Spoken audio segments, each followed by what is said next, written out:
Allahumma inna nas'aluka ilman nafi'an. Allahumma faqihna fid din wa 'allimna at-ta'wil.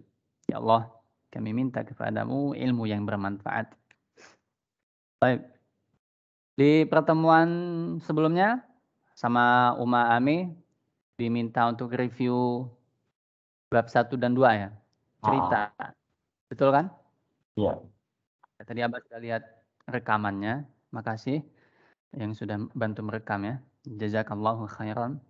Nah, kita melanjutkan dan belum disinggung tentang bab ketiga sama sekali, Piagam Madinah. Udah, Bang. Udah, Bang. Madinah udah. Baik. Jadi gimana Piagam Madinah itu? Apa yang sudah disampaikan beliau? Jadi ada dua piagam Madinah untuk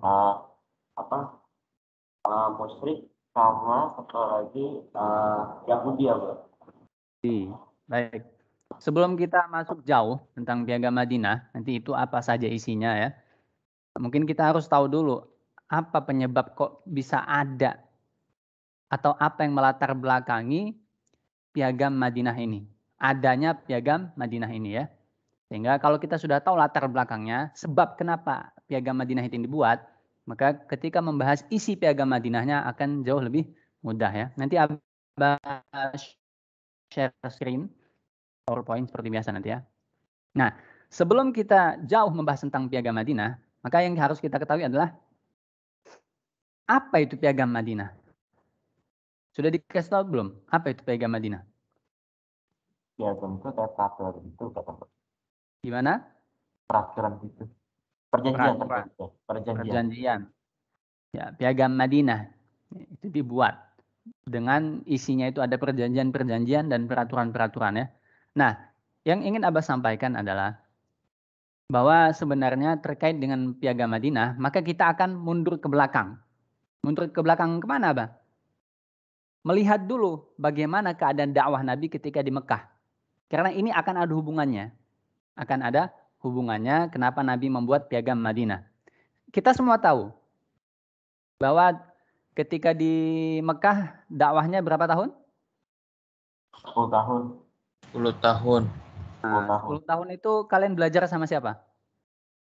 Abarudi. Abarudi. Maksudnya? Siapa yang ngasih tahu bahwa 10 tahun dakwah di Madinah, di Mekah? Oh, Abah.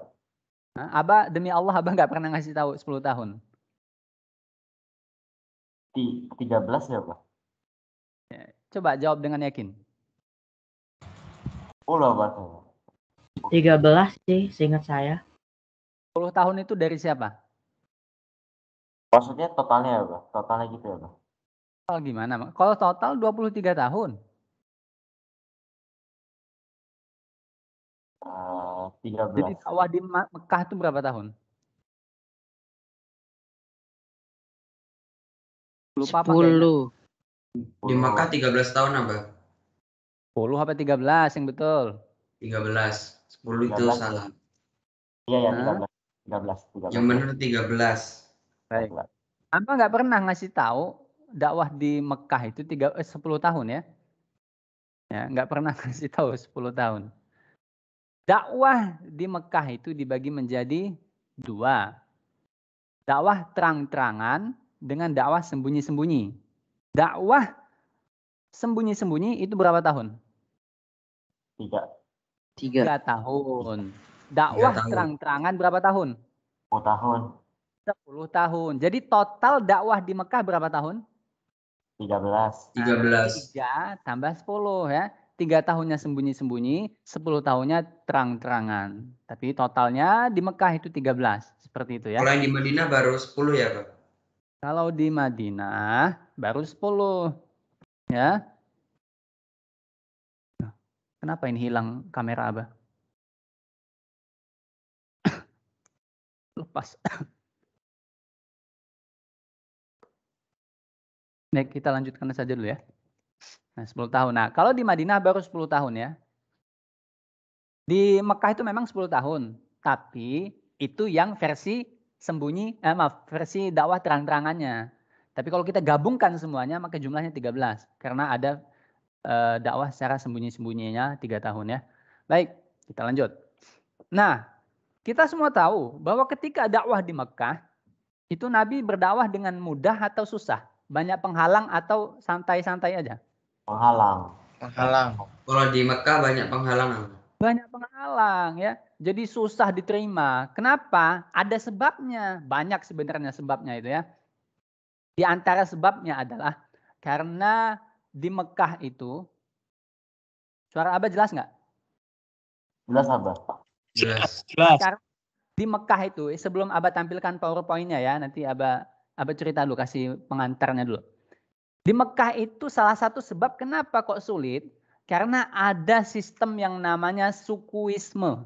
Apa itu sukuisme, Abah? Ada yang tahu? Suku gitu Abah. Suku. Memandang suku. Memandang suku. Sukuisme itu berasal dari kata suku. Apa hubungannya dengan suku? Nah, ada yang pernah dengar kata sukuisme? Suku. Belum. Itu ya, apa?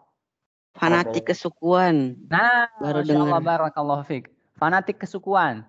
Jadi kayak misalkan gini, kita kalau di Indonesia, Abah kasih gambaran gampang aja di Indonesia. Di Indonesia ini ada banyak suku, suku Jawa, suku Lampung, suku Sunda, suku Betawi, suku Medan dan semacamnya. Nah, di Mekah pada waktu itu banyak banget ya suku-suku. Ada Quraisy, ada Bani Asad, ada banyaklah sukunya itu, sangat banyak sekali.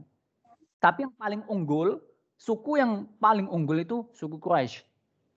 Ya, perlu diketahui, suku terkuatnya adalah suku Quraisy. Itu yang sangat tinggi, sangat bergengsi lah gitu. Suku yang sangat dihormati, disegani.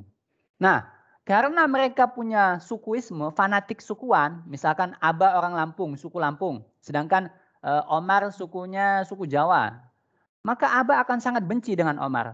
Ini contoh ya. Kenapa? Karena Omar bukan orang Lampung. Ngapain Abah suka sama dia? Ngapain Abah belain dia kalau ada masalah? Mas Agus sukunya suku Sunda.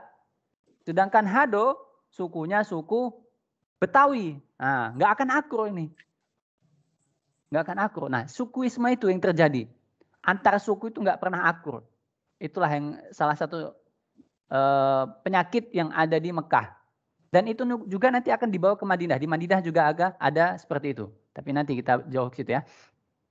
Nah, di antaranya adalah karena suku Quraisy itu suku paling kuat, maka mereka seolah-olah semena-mena. Tahu semena-mena? Tahu. Biasa gitu. Mau. Mentang-mentang paling kuat. Sok-sokan gitu. Ya. Itulah semena-mena ya. Karena dia suku terkuat, suku terpandang. Akhirnya suku-suku yang berada di bawah level Quraisy itu seolah-olah direndahkan, dia nggak dianggap lah gitu. Apalagi orang-orang non-Arab, ya, orang Arab asli saja yang bukan dari suku Quraisy itu direndahkan. Apalagi orang-orang non-Arab. Loh, emang ada orang non-Arab di Mekah? Ada ya.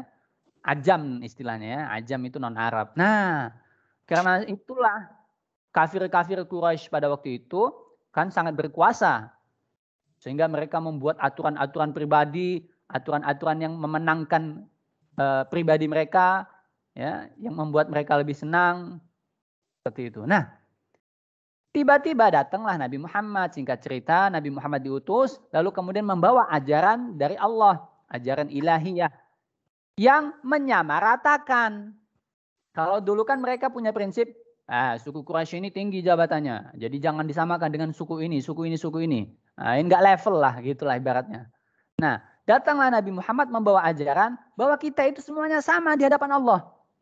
Sama, baik itu budak, mau kulit hitam, Arab maupun non-Arab. Yang membedakan itu kan hanya takwa. Makanya Allah berfirman di surah Al-Hujurat, Inna akramakum indallahi atqakum. Yang membedakan kalian itu di hadapan Allah bukan sukunya, bukan jabatannya, bukan pangkatnya, bukan negaranya, tapi takwa kalian, ya, keimanan kalian yang membedakan kalian antara satu dengan yang lain di hadapan Allah. Bukan suku-sukuan kayak gitu ya. Ini nggak boleh. Nah, karena Nabi Muhammad membawa ajaran yang, waduh ini kayaknya bahaya bagi kafir-kafir Quraisy yang punya pangkat tinggi. Ini bahaya, ini ajaran seperti ini. Kalau harus disamaratakan, masa iya saya nanti mau disamakan dengan Bilal? Bilal kan ini budak. kulit hitam. Nah, ibaratnya gitu. Masa iya saya mau disamakan dengan Hado? Ah, nggak level. Masa iya saya mau disamakan dengan Akila? Ah, nggak level. Ini contoh ya. Nah, nggak level. Makanya kafir-kafir Quraisy itu merasa terancam. Sehingga ajaran Nabi Muhammad tidak diterima dan Nabi Muhammad diboikot. Ya, dihalang-halangi lah. Bahkan sampai diancam dibunuh. Bahkan ketika Nabi mau berangkat ke Madinah, ya, di akhir masa dakwah beliau di Mekah itu kan beliau sudah disepakati untuk dibunuh. Nah, bahkan dibunuh tuh. Nah, karena bahaya ajaran Muhammad ini. Nanti malah pangkat saya turun ini. Masa saya mau disamakan sama orang-orang non-Arab? Masa saya mau disamakan dengan orang-orang kulit hitam? Oh, apa itu? Nah, ibaratnya gitulah ya. Bisa dipahami sampai sini? Bisa, Bang. Bisa. Itulah salah satu gambaran atau salah satu sebab kenapa dakwah Nabi Muhammad dicela, ditutup, ya, ditolak ya. Nah, kemudian kita ke Madinah. Nah, ini Abah share screen ya. Itulah kondisi yang ada di Mekah. Ya, itu kondisi yang ada di Mekah. Sudah muncul belum? Sudah, Bang. Betul ya. Baik. Kita lihat di Madinah. Madinah itu kenapa, Abah? Kita lihat di Madinah itu dibagi menjadi 2 penduduk terbesarnya. Jadi orang Arab asli Madinah, orang Arab ya, ada orang Yahudi. Ingat, kenapa kok Abah bedakan antara Arab Madinah dengan Yahudi? Karena Yahudi ini kan bukan orang Arab asli. Ya.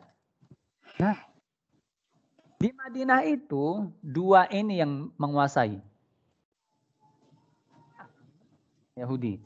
Nah, di Yahudi sendiri itu ada 3 klan. Tahu klan nggak? Kalau Kayak Grup suku apa? gitu. Iya, Suku. tahu. Grup atau grup? Kayak suku, grup, kumpulan orang gitu. Grup atau nah itulah klan ya. Di situ ada 3 klan yang besar. Ada Bani Quraidah pakai dhad. Bani Quraidah. Ada Bani Nadir pakai dha ya. Dan ada Bani Qainuqa pakai ain. Qainuqa. Bani Qainuqa. Ini 3 klan Yahudi. Sedangkan Arab di Madinah ini 2 suku besar. Ada Aus, ada Khazraj. Nah, 2 suku Arab asli di Madinah yang sangat unggul. Nah, sebelum kita bahas lebih jauh, dulu kan nama Madinah itu bukan Madinah. Apa namanya dulu sebelum jadi Madinah? Yastrib. Yathrib. Kok diganti jadi Madinah, Abah? Nah, sebelum kita masuk ke itu, kita coba cek dulu ya. Kita lihat sejarahnya. Dulu adalah Yathrib. Itu nama kota Madinah sebelum ganti jadi Madinah. Tahu nggak kenapa disebut Yathrib? Tahu nggak? Nggak tahu apa. Tahu ya, nggak apa-apa. Kalau nggak tahu katakan saja Allahu a'lam atau nggak tahu, bukan aib ya. Jadi Yathrib itu adalah nama orang ya. Nama orang yang bahkan dalam sejarah dikatakan Yathrib ini adalah keturunan Nabi Nuh yang ke-6. Ada yang mengatakan ke-8. Jadi Yathrib itu adalah keturunannya Nabi Nuh yang masih sangat dekat ya. Kemudian ingat di zaman Nabi Nuh itu kan terjadi apa? Banjir besar itu kan, banjir besar yang luar biasa itu global itu ya. Ada yang mengatakan itu hanya untuk kaumnya Nabi Nuh saja. Ada yang mengatakan ini banjirnya seluruh dunia ini sebenarnya. Abah lebih condong ke pendapat yang mengatakan seluruh dunia karena ada beberapa dalil yang menguatkan itu dan ya, mungkin kita nggak bahas di sini ya. Nah, ada anak keturunan Nabi Nuh itu yang namanya Yathrib.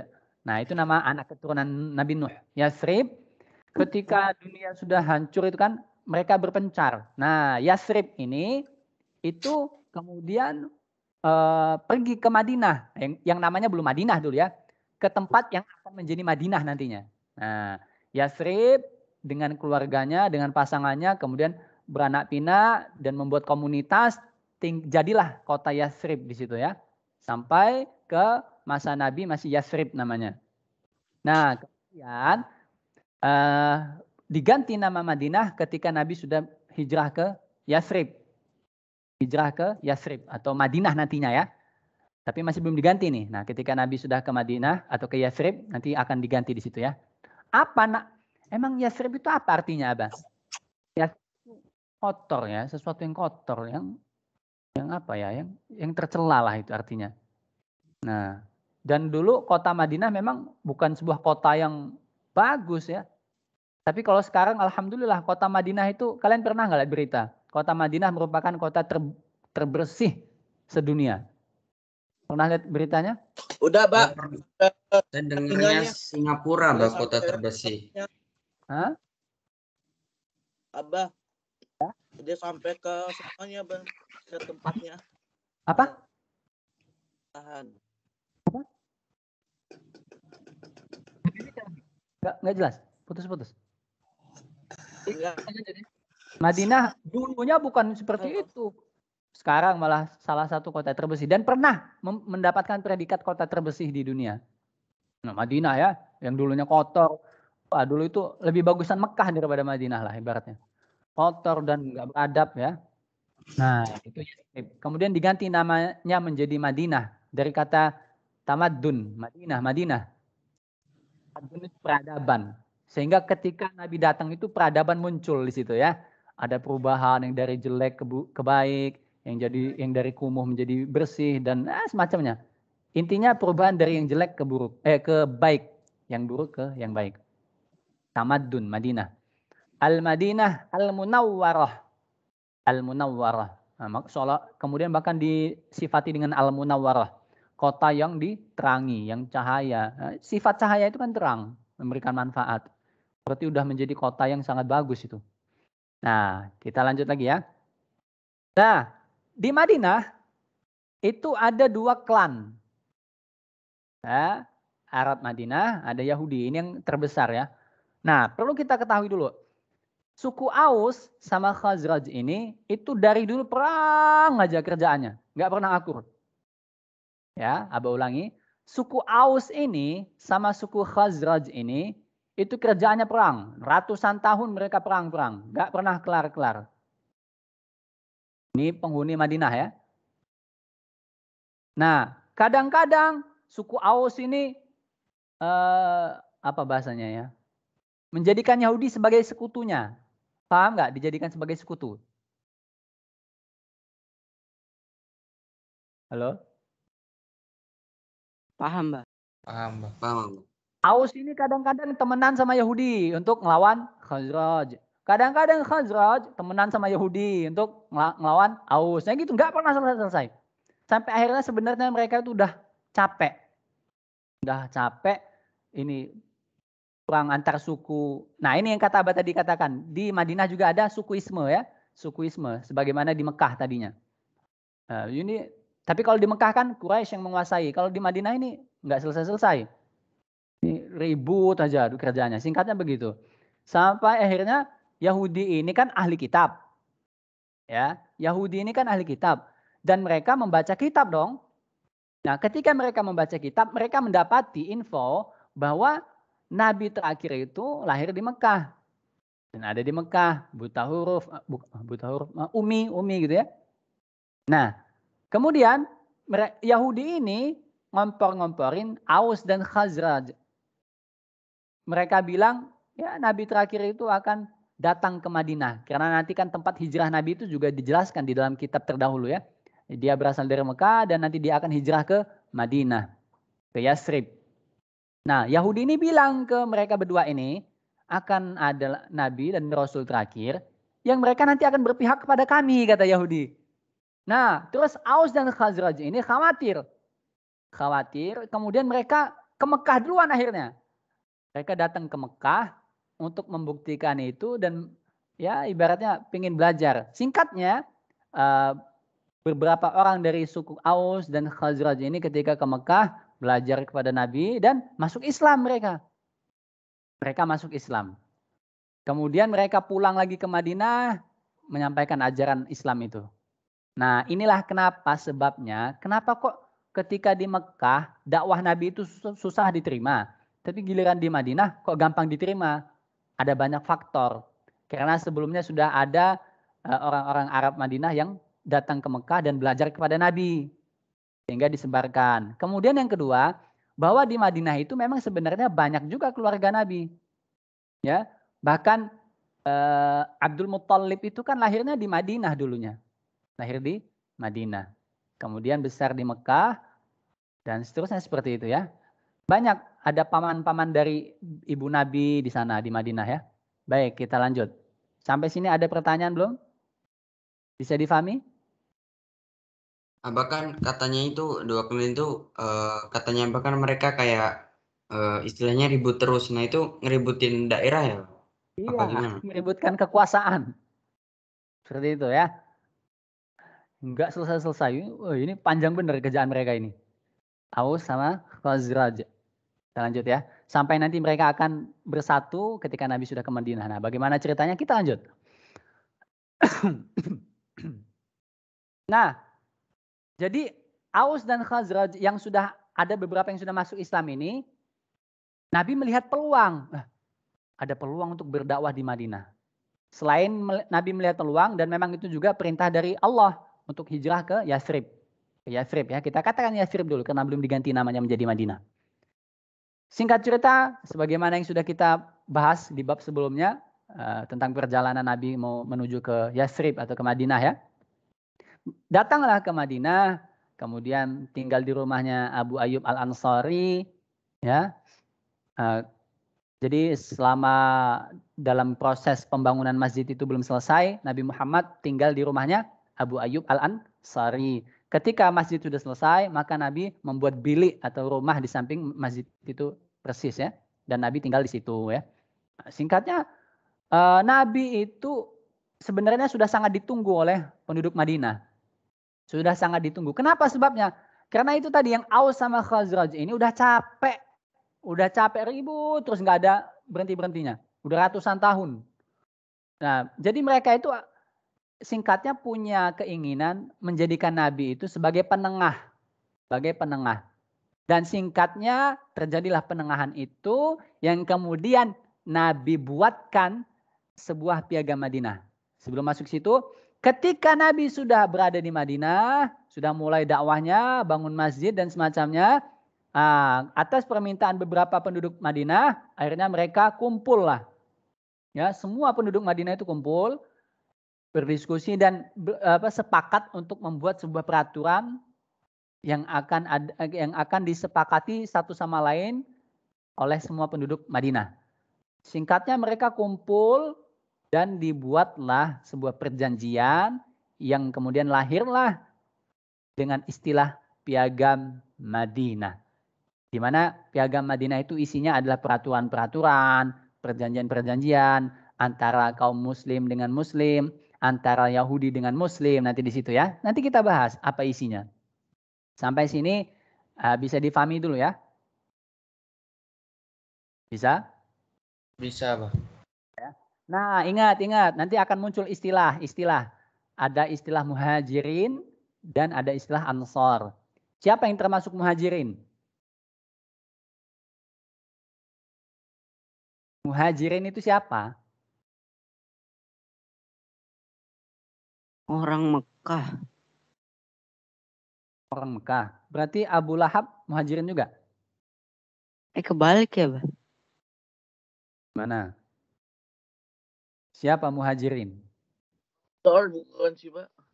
Hah? Madinah asli. Aus. Belum tepat. Aus. Silakan. Try again. Aus apa? Orang Tepat. Mekah berhijrah ke Madinah. Kenapa sih ada yang Orang Mekah yang hijrah ke Madinah. Nah, ini betul. Betul. Barakallahu fikum ajmain. Jadi yang disebut muhajirin itu adalah orang Islam Mekah yang hijrah ke Madinah. Nah, selain muhajirin akan ada istilah ansor. Ansor itu siapa, Abah? Siapa? orang yang Islam dari Madinah. Orang Madinah hijrah.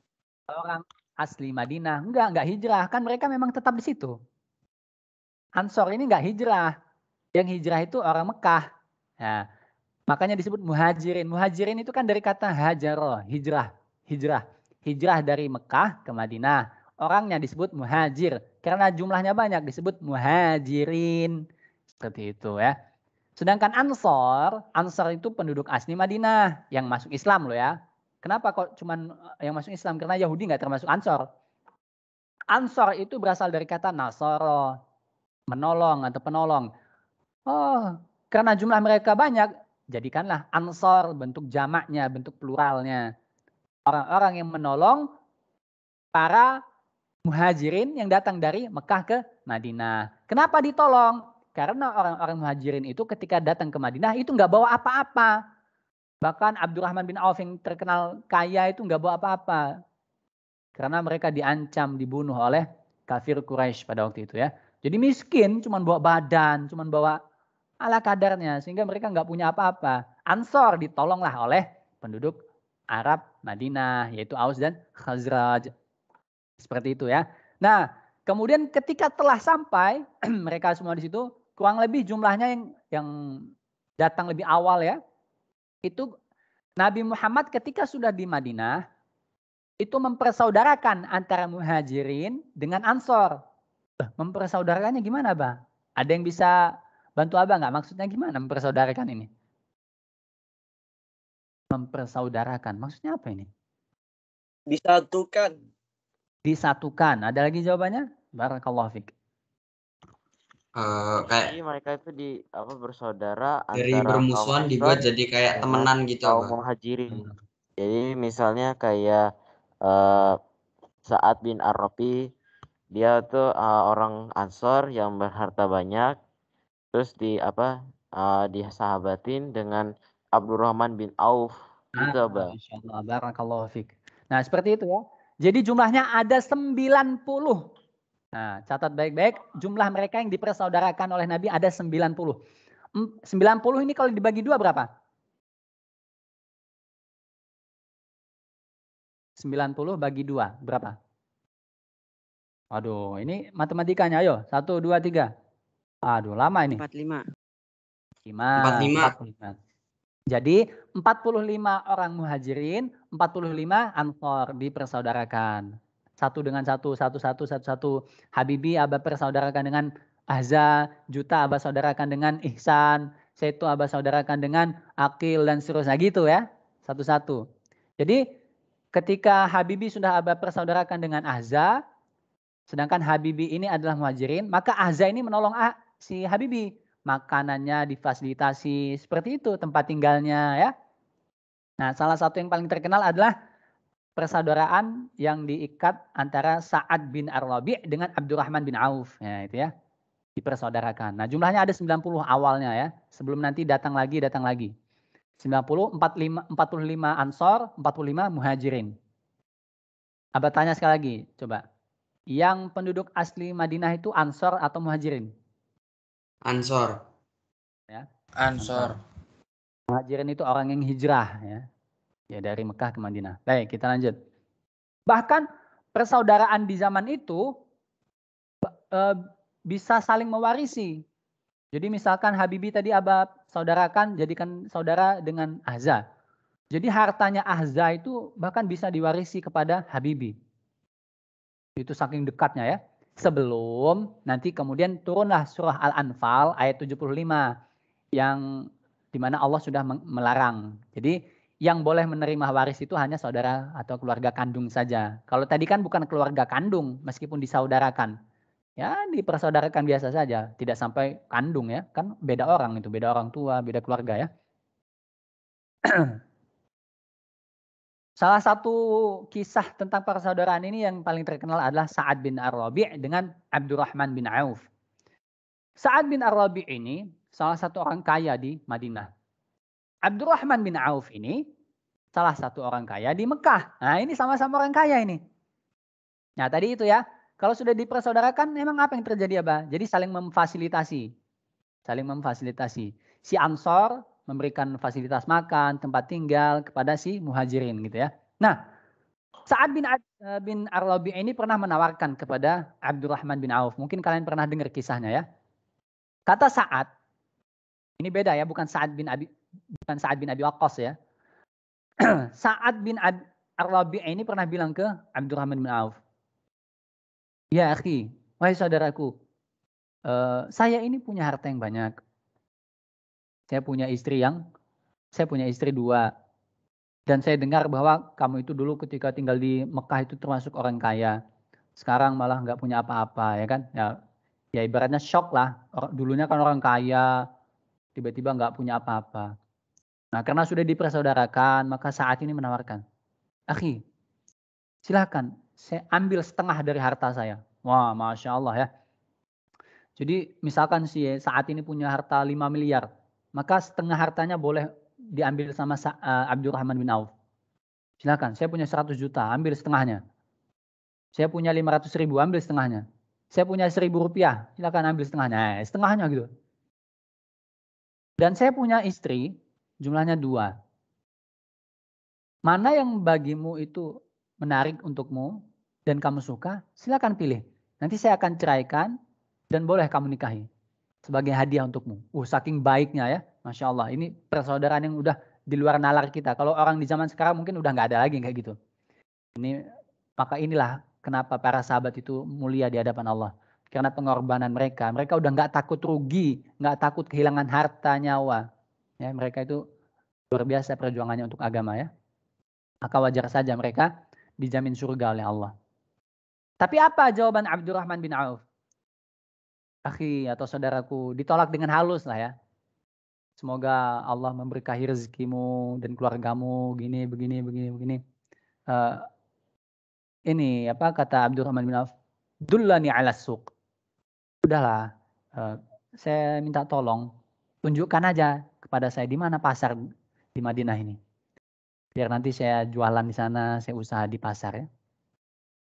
Kemudian singkat cerita ditunjukkanlah pasar. Akhirnya Abdurrahman bin Auf itu berjualan di pasar ya. Nah ini jadi pelajaran juga bagi kita. Coba lihat Abdurrahman bin Auf. Padahal sudah ditawarin kayak gitu kan. Coba pertanyaan Abang. Kalau kalian di posisi Abdurrahman bin Auf, kalian terima nggak tawaran itu? Terima, Pak. Terima ya?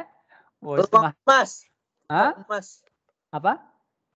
Peluang emas. saja, Mbak, emas. Ya, bahkan dikasih istri, dikasih harta, tempat tinggal, enak banget itu. Tapi lihat mentalnya Abdurrahman bin Auf. Seolah-olah beliau ingin memberikan pelajaran kepada kita. Selama kita masih mampu untuk berusaha, tidak usah kita berpangku tangan kepada orang lain. Udah, tunjukin aja sama saya pasar. Saya masih bisa usaha. Saya masih bisa berjuang. Dengan kekuatan yang Allah kasih. Dengan otak yang Allah kasih. Maka nggak ada lagi alasan bagi kita itu untuk putus asa. Lemah. Ya Allah, saya susah banget ngafal rumus matematika. Ya Allah, susah banget ini pelajaran IPA. Ya Allah, aduh, udah ngeluh aja. Hidup kok gampang ngeluh. Kalau hidup gampang ngeluh, ya sudah nggak usah hidup. Gitu ya. Karena selama kita hidup, ujian itu nggak akan pernah hilang, nggak akan pernah berhenti ya. Coba ulangi sekali lagi. Selama kita masih hidup, maka ujian itu akan selalu datang kepada kita. Ujian dalam bentuk apapun itu ya. Jadi nggak usah lah cepat-cepat nyerah. Ya Allah, susah banget sih belajar Al-Quran. Susah banget sih ini, aduh susah banget. Selama Allah masih memberikan kita kemampuan kita banyak. Kalian punya kemampuan yang banyak. Kalian diberikan fasilitas, ya. Kalian diberikan kesehatan. Kalian diberikan otak sama Allah. Sebenarnya kalian mampu, tapi kadang yang membuat kalian itu gugur, itu karena kalian malas dan cepat menyerah. Ya, bayangkan dulu ulama di zaman dahulu itu, ya belajarnya lampunya nggak seterang di zaman sekarang, alat-alat tak secanggih masa kini, tapi luar biasa, hafalan mereka kuat. Ya, itulah pelajaran yang bisa kita ambil ya. Kemudian Abdurrahman bin Auf berjualan di sana sampai singkat cerita beliau menjadi orang kaya lah di Madinah ya. Jadi orang kaya lagi. Itulah mental orang kaya. Mental orang kaya itu nggak mau menerima, nggak gampang menerima. Tapi dia yang mau ngasih gitu ya. Jadi kalau ada orang yang mungkin penghasilannya rendah, tapi kalau dia suka bersedekah, itu orang kaya sebenarnya. Dia itulah yang punya mental orang kaya. Tapi kalau orang yang terlihat punya penghasilan banyak, tapi pelit, nah itu bukan orang kaya. Orang miskin itu namanya. Ya. Baik, singkat cerita mereka berkumpul dan ya buat sidang lah. Kemudian mereka sepakati kita akan buat peraturan untuk semua penduduk Madinah. Dan pada saat itu Nabi Muhammad ditunjuk menjadi presiden lah kalau bahasa itulah. Sebagai pemimpin di Madinah. Nabi Muhammad menjadi presiden, menjadi pemimpin di kota Madinah pada waktu itu. Semua keputusan berada di tangan beliau. Tapi kemudian beliau mengajak semuanya bermusyawarah, kita buat peraturan-peraturan yang bisa disepakati antara satu dengan yang lain, yang bisa menguntungkan antara satu dengan yang lain, dan tidak ada peraturan yang saling menzalimi. Bahkan kepada orang kafir sekalipun, kepada Yahudi sekalipun ya. Nabi Muhammad melakukan itu dengan adil. Nah ini bisa kita ambil pelajaran bahwa orang itu kalau menerapkan hukum Islam dengan baik dan benar, maka akan mendapatkan kenikmatan yang benar juga. Nah, sekarang sebelum kita masuk ke pembahasan ini, ada pertanyaan nggak?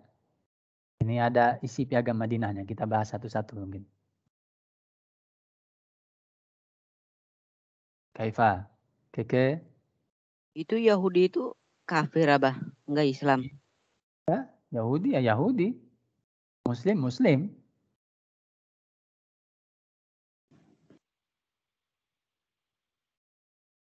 Nggak ada pertanyaan? Kita lanjut. Lanjut Abah. Nah, isi piagam itu banyak ya. Ada beberapa poin-poinnya ya. Nah, ini kita bahas perjanjian atau peraturan-peraturan antara sesama muslim dulu ya. Sesama muslim dulu. Nanti ada yang sesama Yahudi nanti, sesama non-muslim. Yang pertama, kita lihat di sini. Sesungguhnya mereka satu umat, lain dari komunitas manusia lain. Maksudnya gini. Innahum ummatun wahidatun. Jadi antara muhajirin dengan ansor, itu mereka sudah satu umat. Nggak ada lagi pilih-pilih. Saya ansor, saya muhajirin. Enggak. Kita semua sudah dipersaudarakan dan kita menjadi muslim di hadapan Allah. Nggak ada lagi beda-beda. Nggak ada beda-beda ya. Pokoknya yang membedakan kita di hadapan Allah itu cuman takwanya kita. Jadi di sini Nabi Muhammad mengajarkan untuk tidak ada perbedaan di antara kita. Kita semua sama. Ya, mau orang Lampung, mau orang Jawa, mau orang Sunda, mau orang Batak, selama kita muslim, kita sama, tidak ada perbedaan. Dan hak kita pun sama, kewajiban kita sama. Jangan membeda-bedakan. Nabi Muhammad mengajarkan toleransi kepada kita. Ya. Kalau dulu kan di Mekah, yang bukan Quraisy, ini kaum apa ini? Lemah, ya. Nggak level mau bergaul sama mereka dan seterusnya ya. Nabi Muhammad mengajarkan kedamaian di sini. Kita semua sama. Kemudian yang kedua, pelaksanaan diat. Diat itu apa? Pernah dengar nggak kata diat? Belum pernah, Bang. Diat. Diat itu denda. Denda yang dibayarkan. Kalau misalkan ada, misalkan gini. Ini contoh ya. Habibi, maaf ini contoh. Kenapa Abah sebut nama kalian saja? Karena ya kita ngambil contoh yang dekat saja. Habibi itu membunuh keluarganya Ahza. Nah, sebagai bentuk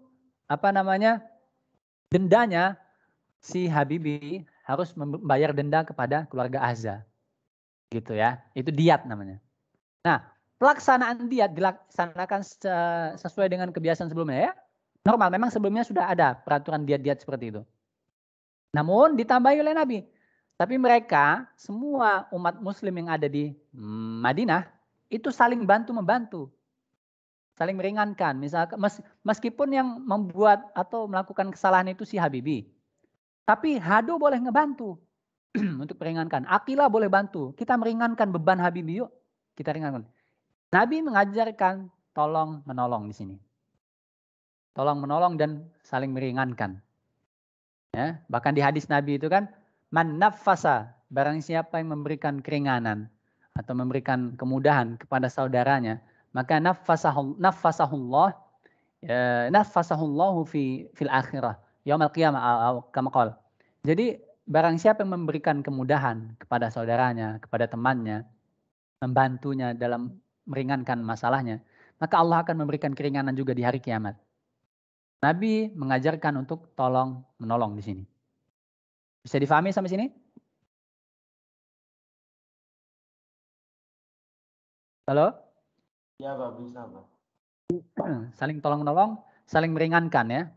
Bukankah pasti Habibie akan senang ketika ditolong sama Akila, ditolong sama Seto ya. Ketika apalagi kalau Habibie nggak punya uang untuk bayar diat ini ya. Pasti sangat senang diringankan. Kemudian yang ketiga, kita masih punya waktu berapa menit lagi nih. Yang ketiga, kaum muslimin akan melawan orang yang berbuat kerusakan, pembangkangan, dan kezoliman. Ya. Kita sesama muslim harus menegakkan keadilan, melawan orang-orang yang merusak, yang membangkang dan melakukan kezoliman, tidak sesuai dengan peraturan yang tertera dalam Piagam Madinah ini. Meskipun yang melakukan kerusakan itu adalah anaknya sendiri. Jadi harus ada keadilan di sini. Nah, Nabi mengajarkan kepada kita untuk menegakkan keadilan. Meskipun kepada keluarga kita sekalipun. Jadi kalau keluarga kita melakukan kesalahan, ya kita harus adil. Jangan mentang-mentang, wah itu kan bapak saya, itu anak saya, itu paman saya, itu ini saya. Itu tidak ada dalam Islam. Keadilan harus tetap ditegakkan. Bahkan kata Nabi Muhammad kan, ketika Nabi mengajarkan untuk melakukan keadilan, kalau ada yang melakukan pencurian, kalau Fatimah itu melakukan pencurian, laqata'tuha, maka Nabi sendiri yang akan memotong tangannya. Nah, saking Nabi ingin mengajarkan, kita ini adil, harus adil. Jangan karena keluarga, jangan karena ini, karena itu, jangan karena disogok nanti kan. Wah, misalnya Habibie korupsi nih Habibie, contoh ya. Terus hakimnya itu adalah Juta. Nah, terus Juta disogok sama si Habibie. Nah ini Jut, kita kan dulu temen di SMP Ar-Rahmah. Iya kita kan temen, kita kan muridnya Abah Wahyudi sama Abah Kukuh. Nah, kemudian inilah uang, ini untuk uang makan, untuk uang jajan kamu ya. Jadi tolong ringankan ya, atau bahkan udahlah nggak usah dikasih hukuman. Nah ini kan nggak adil nanti. Kemudian tiba-tiba Juta memberikan keringanan yang harusnya 15 tahun penjara, diringankan cuma 3 bulan. Itu kan nggak adil, mentang-mentang temen ya. Mentang-mentang muridnya Abah Wahyudi, mentang-mentang dulu satu SMP ya, nggak boleh gitu ya. Nabi mengajarkan kita untuk bertindak adil. I'dilu huwa aqrabu littaqwa, kata Allah. Bersikaplah adil karena sifat adil itu mendekatkan kita kepada sifat takwa, bahkan mendekatkan kita kepada Allah ya. Poin yang di Piagam Madinah antara muslim dengan muslim lain, ini 3 yang pertama. Lanjut, yang keempat. Seorang muslim dilarang membunuh muslim lainnya demi membela orang kafir. Nah, ini nggak boleh, jelas ya. Nggak boleh membela orang kafir. Membunuh muslim karena membela orang kafir. Nggak boleh. Sesama muslim. Ini memberikan pesan kepada kita yang ada di hadis yang pernah kita hafal. Al-muslim akhul muslim. Ada yang masih ingat hadisnya? Muslim itu saudara muslim lainnya. Al-muslim akhul. Coba apa? Al-muslimu wala Apa? La yuslimu akhul muslim. La yaslimu wala Nah, jadi muslim dengan muslim lainnya itu saudara ya. Saling melindungi ya. Apalagi ini lawannya orang kafir, udah jelas ini ya. Kemudian yang kelima. Perlindungan Allah adalah satu. Allah memberikan jaminan kepada muslim yang kedudukannya paling rendah sekalipun. Dan sesama muslim harus saling membantu. Nah ini tadi. Ini poin yang diajarkan Nabi berikutnya. Bahwa kita semua sama di hadapan Allah.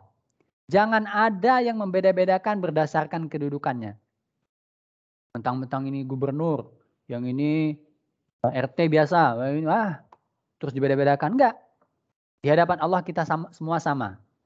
Jadi yang pertama jangan membedakan antara kita dengan orang lain berdasarkan suku. Wah dia itu Lampung, dia itu Jawa, dia itu Sunda, saya loh Betawi.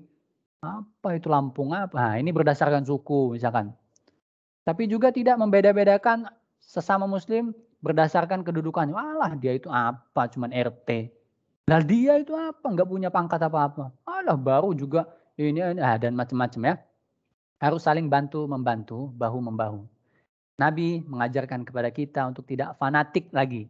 Fanatik suku, fanatik jabatan, dan seterusnya. Kemudian yang keenam, setiap orang Yahudi yang mengikuti Muslim berhak mendapatkan pertolongan dan perlindungan. Nah, bahkan orang Yahudi pun itu punya hak untuk ditolong oleh mereka satu dengan yang lain nantinya ya. Baik, kita mungkin selesaikan dulu ya. Selesaikan di sini. Pendek. Dikit lagi. Nah, 7 ya. Ini yang antara sesama Muslim, nanti dibahas antara Yahudi nanti ya. Yang ketujuh, orang yang membunuh seorang Muslim dengan sengaja akan dikisos. Pernah dengar istilah kisos nggak? Hah? Dibunuh. Apa itu? Jadi bunuh dibalas dengan bunuh. Itu hukuman yang diterapkan dalam Al-Quran. Tapi itu nggak mutlak. Berarti kalau dibunuh harus dibunuh balik. Enggak. Kecuali apabila keluarganya merelakan dan memaafkan. Jadi misal contoh tadi, Habibie membunuh anaknya Ahza, contoh ya. Nah, tapi kalau Ahza memaafkan, keluarga besarnya Ahza memaafkan, maka hukum kisos ini tidak diberlakukan. Jadi Habibie nggak perlu dibunuh juga. Tapi akan bayar diat, tadi itu diat. Diat itu dendanya. Ya. Dan wajib bagi kaum muslimin untuk melawan orang yang melakukan pembunuhan. Nah, orang yang melakukan pembunuhan ini itu nggak boleh didiamkan. Bahaya ya, nanti takut merembet ke yang lainnya. Kemudian yang ke-8, tidak diperbolehkan bagi seorang muslim untuk membantu atau melindungi orang yang mengadang-adakan hal baru dalam agama. Jadi kalau di zaman Nabi, yang melakukan hal-hal yang baru, itu tidak disyariatkan, Nabi nggak pernah ngajarin, tapi dia buat-buat, nah itu nggak boleh ya. Jadi jangan kreatif dalam masalah agama. 9, terakhir ya, jika terjadi perselisihan dalam suatu perkara di antara mereka, maka dikembalikan kepada Allah dan Rasul-Nya. Dikembalikan kepada Nabi Muhammad sebagai pemimpin tertinggi. Bahkan kalau bisa dikatakan beliau itu sebagai presiden di masa itu. Presidennya. Jadi kalau mereka berselisih, fa'in tanaza'tum sebagaimana di surah Al-Maidah. Farudduha, maka kembalikanlah masalah itu ke Allah dan Rasul-Nya. Ini isi piagam Madinah, ya perjanjian antara kaum muslim dengan muslim lainnya ya. Nanti insya Allah di pekan depan kita lanjutkan antara muslim dengan Yahudi. Sampai sini ada pertanyaan?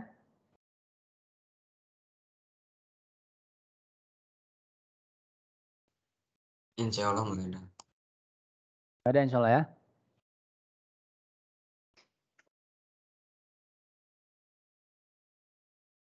Baik, semoga ya. Katanya kan kalau tanya di grup katanya mau dijawab. Oh iya ya. Dijawab pertanyaan. Abah belum buka. Abah belum buka, gimana mau jawab? Belum buka Abah. Baik, insya Allah nanti Abah buka ya.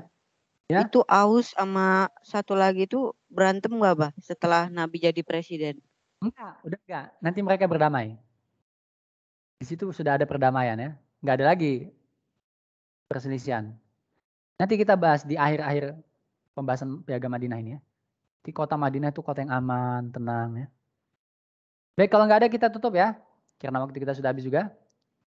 Kita tutup dengan hamdalah. Alhamdulillahirabbil alamin. Semoga bermanfaat. Sangat banyak yang perlu disampaikan tapi waktu kita tidak cukup. Semoga Allah memberkahi hidup kalian dan siap-siap sholat. Subhanakallahumma wa bihamdika asyhadu an la ilaha illa anta astaghfiruka wa atubu ilaik. Assalamualaikum warahmatullahi wabarakatuh.